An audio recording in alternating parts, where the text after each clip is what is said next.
are the greatest in my life.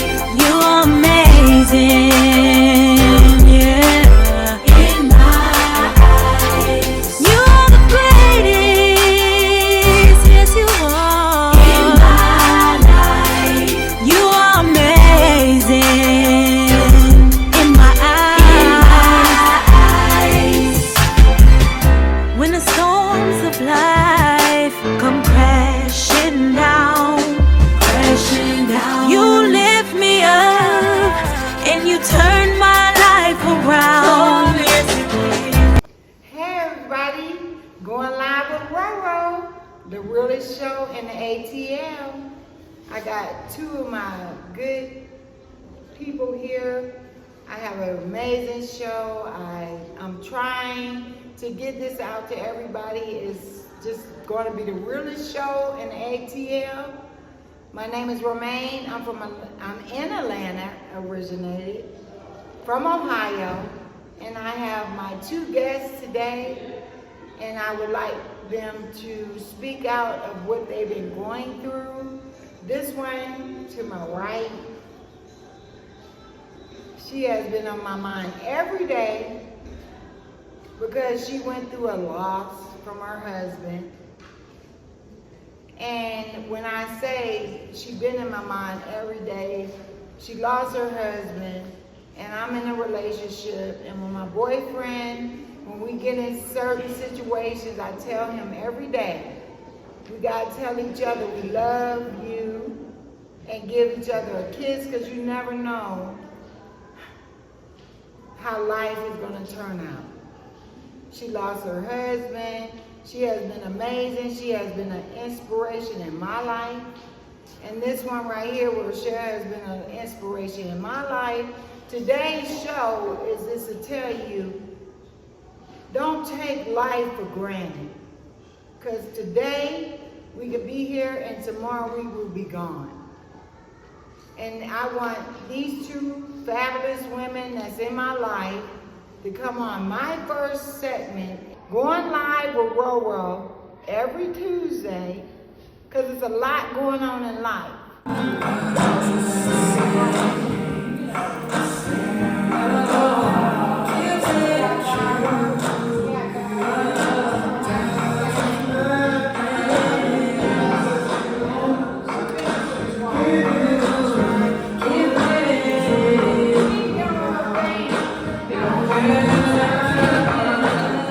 This life is not what it is anymore.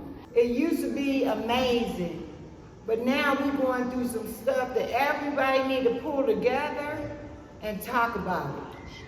Now I hope this segment will help people that have lost someone. I have lost my dad, and it seems just like yesterday. That was my everything. So I imagine what these two women is going through. And I appreciate them for showing up on my show today to share their life stories. And I hope it will help you guys that people have lost somebody, mom, dad, boyfriend, husband, whoever. We want to inspire you to say, hey, these people is in heaven, they got us. They got us. We got us. We got us. So I'm going to turn the mic to Rachelle. And Rachelle has 4 books out. She is amazing. And she's going to tell her life story. Thank you, Romaine. Yes, so this right here is Why Me, Why Not? Why Me, Why Not? It's my first book that I released on Amazon, self-published. And yes, it is about my 4 relationships. I have 4 baby fathers, 4 failed relationships that I pretty much discuss in my book. And it's about resilience, it's about perseverance, it's about, red flags, it's about understanding, life and understanding the red flags. It's about self-sabotage, it's about compromising, sacrificing, but overall it's about perseverance. It's about understanding when it's time to walk away for your mental health, for your self-care, for your self-love. because after a while, it becomes draining. It becomes, something that you have centered your life around, not realizing that that's what you're doing. I have 4 boys, so I'm a boy mama. They're all 6 years apart. And then my youngest 2, the last 8 years, it's pretty much just been a spiral. From my son's father being shot by his father, to my son's father being killed by his wife, different things. And, what I've realized is, it's no time to grieve. It's not a certain time to grieve. It's whatever helps you along the way, whatever you can do to, feel better from the day before. So for me, I'm better than I was yesterday, and I just keep pushing forward. I've always journaled, but now I'm at a place where I can actually release, process, release, and let go, which is why now I'm starting to write. So this is very personal. I didn't place myself in the book. It's a nonfiction book, but it's based off of real life events. And I felt that, anyone can relate to it because we all life in it. We all life in.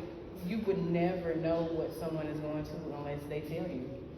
Because we do a good job of hiding it. When we step out into our everyday world, we were taught to, don't let nobody know what's going on in your household.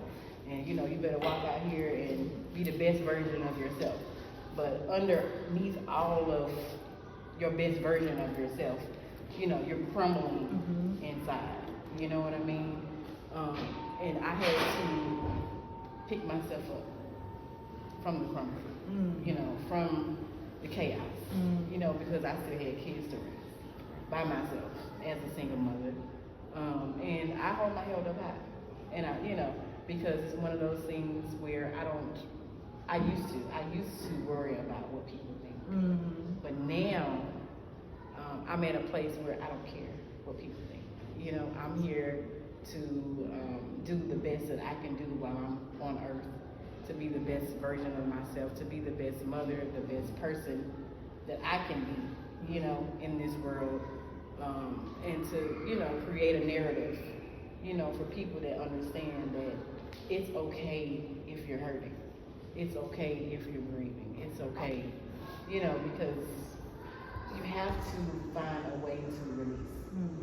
Process it, release, and let go.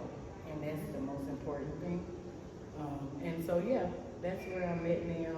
And I feel that I'm in a good place, but I'm still working on it. Every day, you guys. Every day I'm working on it. Every day. Because, my kids, I live for them, and I'm their voice. And when they hurt, I hurt. So then if they're going through something, of course, I'm going through it as well. So I had to kind of find a balance with that, because otherwise, it takes a toll. It takes a toll. But I would tell anybody,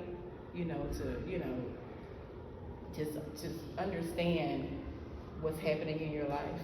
Pay attention to the signs.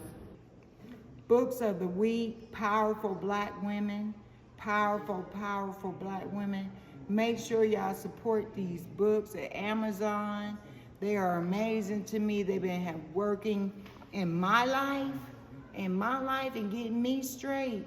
If you want your life to get together, please support these black women.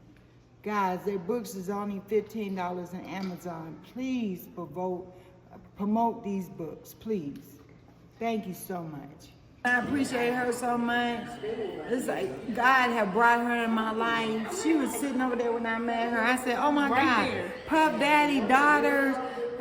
We talked ever since then, but she's way younger than me. But this stuff that she puts in my mind is unreal. She told me, Star, you run around, you do everything for everybody, you put it in yourself. And this is what today is all about. I'm putting in myself, and I want to do this because I've been talking about. You could talk about things and not show it, but because of her, I've been in my house. I've been meditating, and this is the time. It's time. It's time. It's time. It's time. And all these girls We just showed up. amazing black. We just showed up. I'm thanking you out. I'm texting you. Oh, I'm out somewhere. Look how you. And I came right here. I walked right text here. her. And So you might think they might be homeless. Right. These folk got 500,000 stacked. period. Do you hear me? Literally, 500,000. Literally. Home of the humble. Yes, I want you to be able to tell us, how did you and Romaine even meet, man? This weird. On Look, some real shit. I had first moved down here. I got the best, not the best, the worst haircut ever of my life. I swear to God, I was in the city that Romaine didn't even live in. I got the haircut, and I was waiting on my girl to come pick me back up. And as I was waiting, cause we thought it was gonna be like, some hours or whatever, cause there was a lot of people. But me, I went to the chair that was open. You know what I'm saying? So I'm like, I ain't finna be waiting and stuff. I went to that chair, so I got done kind of fast. She had already left, so I'm waiting on her. And a car full of a white Mercedes pulled up. It was a car full of women in there, and they were going to a shoe store and stuff. And I'm just like, let me see what's going on. So I went to the shoe store, being nosy and stuff, and I got to talking to everybody. And one of her friends was in the car. We chopped it up or whatever. Then my girl came. Now we in another city the next day. My girl like, I got your first cooking gig down here. I'm like, I bet. So we pull up to the club, and she like, I want to introduce you to who about to be cooking for this party. Matter of fact, it was your birthday. Right. Our birthdays like right there together. Right. Man, my girl introduced, it was the same people. It was Romaine and her peoples, who I just What met. are the Swear to odds of God. you just meeting her? Y'all just met through your girlfriend. We had just met through my girl. No, I met her at the barbershop without her and my girl had already met. It's weird, you know what I'm saying? Married again, which I didn't know.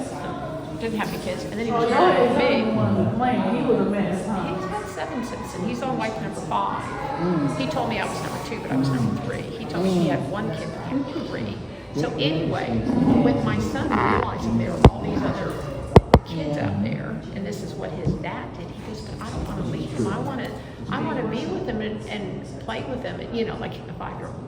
But be like the big brother, the dad, whatever. He told me that at the time. He goes, but I don't want to leave him, and it made me realize this is what he's picking up. This is what he's assimilating, and I have no idea. And that's one of the conversations that made me realize I have to intentionally give him these ideas and set his compass and his values to good values, in my view, but let him know it's his choice. He has to adopt good values in life. He cannot, like you hear a child of a drunk is a drunk, a child of a white beater is a white beater, that kind of stuff. I did not want him to be his father. And he isn't. He has such strong values.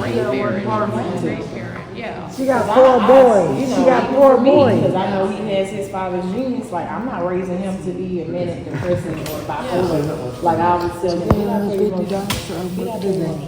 think before you speak. Stop mentioning that, because I already see. Yeah. And give him an alternate idea to put in What his is the head. woman? I guess for me, not having kids.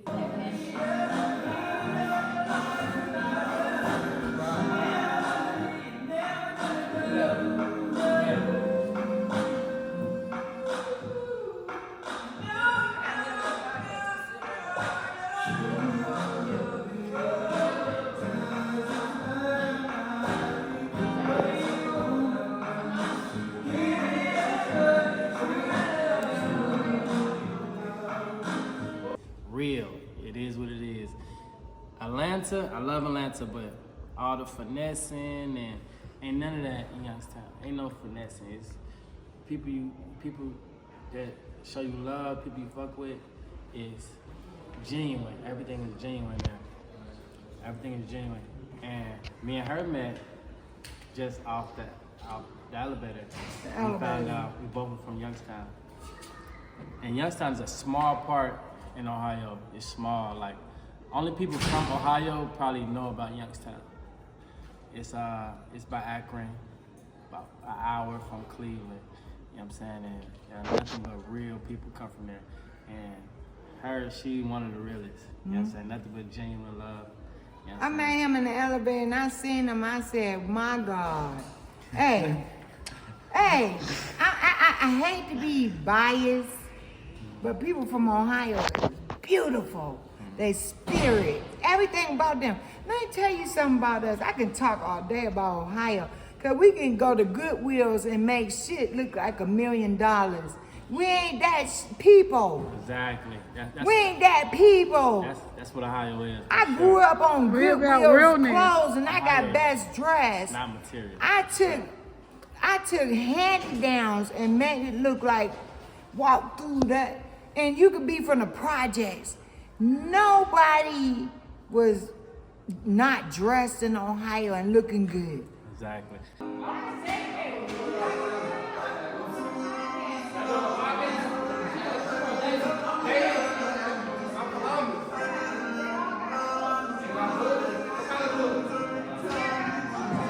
feel that I'm in a good place, you know, but I'm still working on it every day, you guys. Every day I'm working. Every day. Because, you know, my kids, you know, I live for them and I'm their voice. And when they hurt, I hurt. So then if they're going through something, of course, I'm going through it as well. So I had to kind of find a balance with that, because otherwise, you know, it takes a toll. It takes a toll. But I would tell anybody, you know, to, you know, just understand what's happening in your life. Pay attention to the signs, you know, and then, you know, figure out a way to move forward and to create the narrative for yourself. Okay.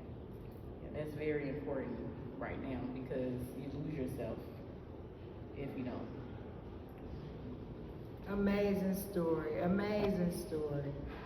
These people have really been through something, and like I said, it could be anybody in your life, any family member, because I'm still grieving over my dad, and he's been gone for 3 years now. But like she said, we got to pull ourselves together and live, because these people wouldn't want that for us to suffer, to be on this earth to suffer. So powerful people to pull each other together and try to help each other live through life. Now this one right here, Sabrina, like I said, 13 years I've been knowing this person, and she had an amazing husband. And people talk about her because she's still grieving. That was her husband. And when I tell you, you better tell her every time, and anybody know me, I would say, I love you, because you don't know if that's the last day you would see this person. So I'm gonna turn it over to my sister, Sabrina, and she's gonna tell you her story. Actually, first of all, 21 years. 21. We've been knowing each other for 21 years. I met Romaine at First Investors, and she's always the person that she is now. She was that person then, that very day.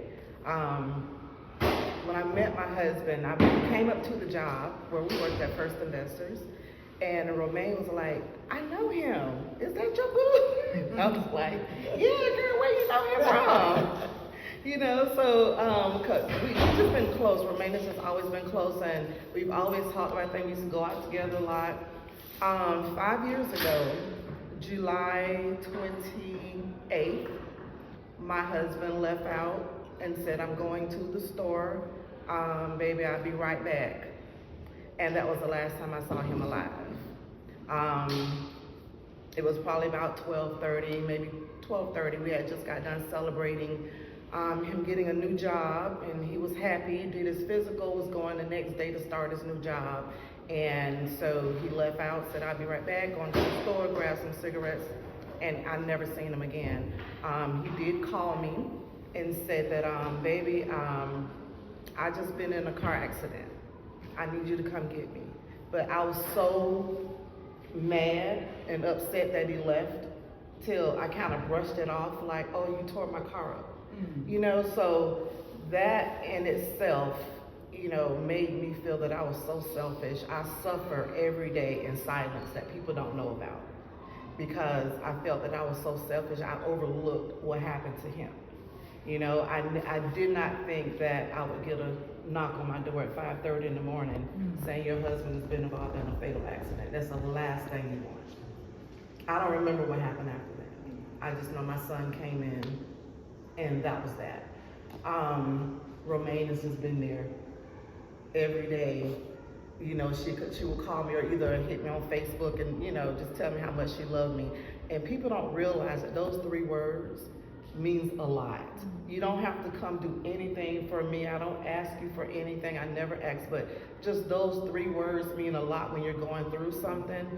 I decided to write the book.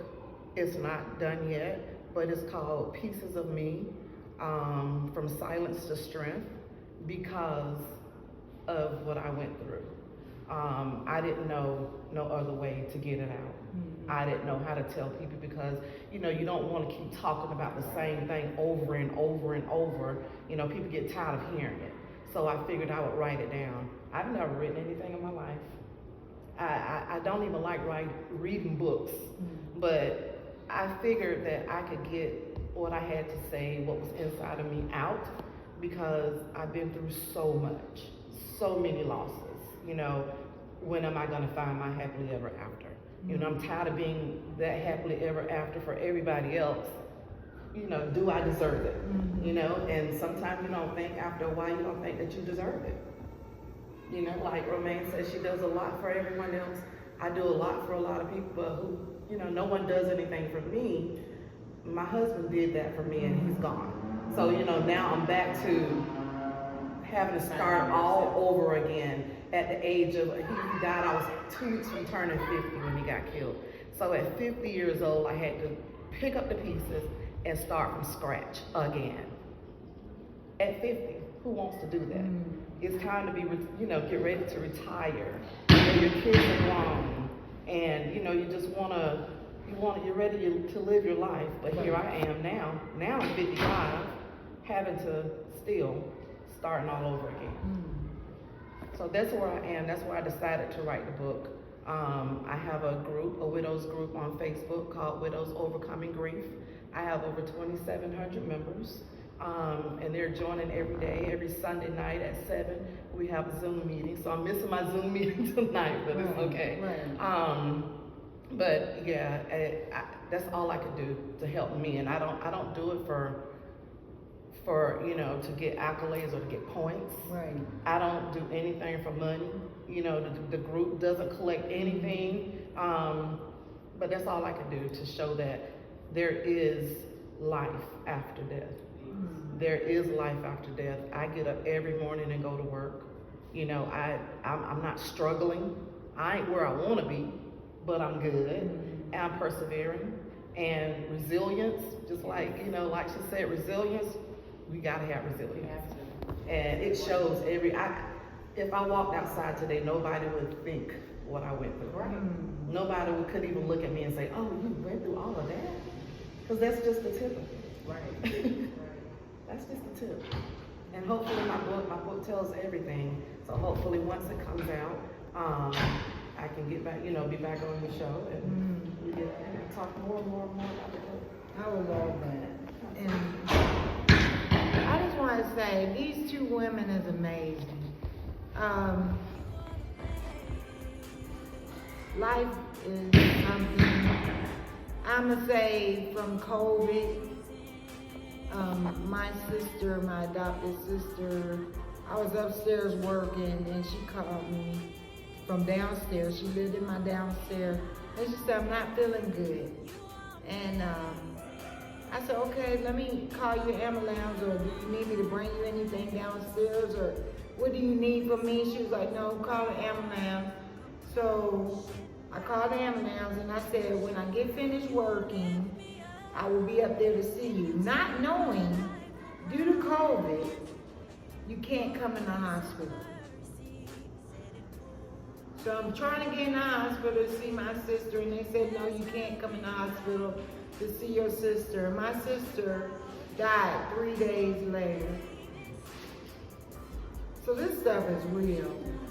And you know what? And people don't want to hear it. They want to keep moving on, because we have stories to tell. And it never goes away. But we have to have a support group to bring us together where we can come together and tell people our stories and they want to hear it. Because telling stories, that's all about me. I'm a storyteller. I've been through so much in my life, and if you don't want to hear it, get out my life. But I need women to come to me where we can sit down and people learn from each other. Because this life is real. We're in an artificial world. Everybody want to talk about this and this and this. But life, the good people that have left our life. And we still mourning from it. We never get over it.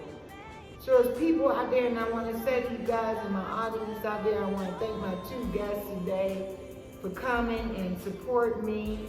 And like I said, live with Roro every week. We do have, and I'm sorry tonight, we do have Walmart card. It was supposed to have been the 28th caller win a Walmart card, but we're going to get to that. And I just want to thank everybody that pulled together with me to bring this show together, and pray for us and pray for these 2 guests, because they didn't have to take a time out to share their story. Please pray for them. Keep them in your prayers because they need it. They've been through a lot. We all been through a lot, and this world is different now. That's why I decided to do this show live with Roro. Because we're going to bring it together, and we're going to help people. We're going to bring people together.